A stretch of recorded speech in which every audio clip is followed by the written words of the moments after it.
Harvey Elliott asking price set. So here's one for you. Liverpool are reportedly open to selling Harvey Elliott amid transfer interest. The Mirror reports the Reds would ask for a fee of between £35 and £40 million for Elliott, who was down the pecking order at Anfield. The Daily Mail add that both Brighton and Borussia Dortmund are showing interest in the 21-year-old, and Elliott joined Liverpool in 2019 for a £1.5 million fee from Fulham. So again, more talk about players moving out, but not so much about the old incomings. We still haven't replaced Joel Matip in the squad, but we're stripping out more players now. And he hasn't... Look, I get Elliott's been unlucky because he did get injured at a time where maybe Arnold would have given him more opportunity. So sometimes in these situations, you know, you can have bad luck as well as, you know, maybe just being down the pecking order. But I haven't spoken to a Liverpool fan, and maybe it's just my audience or whatever, who wouldn't sell Jones ahead of Elliott, or who doesn't think Elliott deserves an opportunity ahead of Curtis Jones. And no doubt the club will look at this, and maybe there is a feeling that Harvey Elliott isn't going to cut it. But it's also a bit of a coincidence that there's a big, dirty, delicious profit to be made, isn't there? From the £1.5 million fee. A player that wants to be at the club would run through a wall for the club and is just a class act. And apparently we're happy to let him out the door while Jones is there. One good performance, two shit performances. I don't know anymore. I would sell Jones before Elliott, said David. We asked this the other day, mate, and I think it was about 70%, maybe even a little bit higher, in favour of what you said, Jones over Elliott. I don't know why there's any want to get rid of Elliott. We still need a midfielder. And that midfielder, it isn't in that position, by the way. It's in the deeper line position. And where's all the talk about Zubimendi gone? How has that died a death all of a sudden?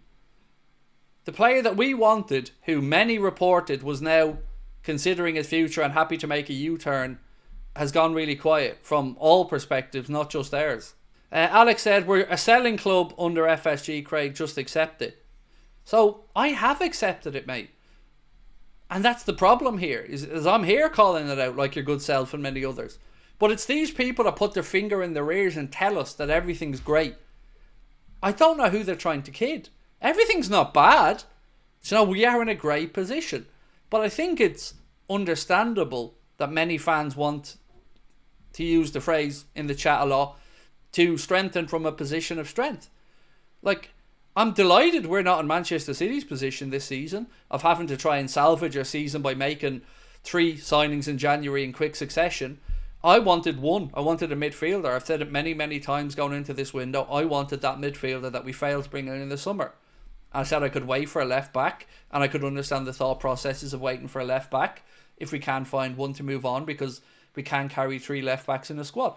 I've said all these things, but it never gets picked up on. It's only the 1 or 2 things I say that when I'm angry that people like to pull me up on. If we don't get anyone our youngsters can help through the rest of the season, there's some promising youngsters at the club, defo, like Dan's today, as we spoke about. Neone, again, another really promising youngster. There haven't been many that we have put out on loan, let's say, and brought back in that have really made their place at Liverpool. It's a tough one. Like Rio Nyamoa, excuse my pronunciation, but I know I mispronounced that surname, and I do apologise to Rio and his family if they're watching. There's no bad intent meant. He looks like a superstar in the making. Dan's looked like a superstar in the making. But yeah, there were defo promising stuff, and it is not doom and gloom. We're top of the league and there's loads to be happy about. But we are in a transfer window. We are all nervous as Liverpool fans that 3-star players are running down deals and it hasn't been resolved. And we're worried that others may steal a march on us in the market, and at the business end of the season, we may miss out on another trophy or 2.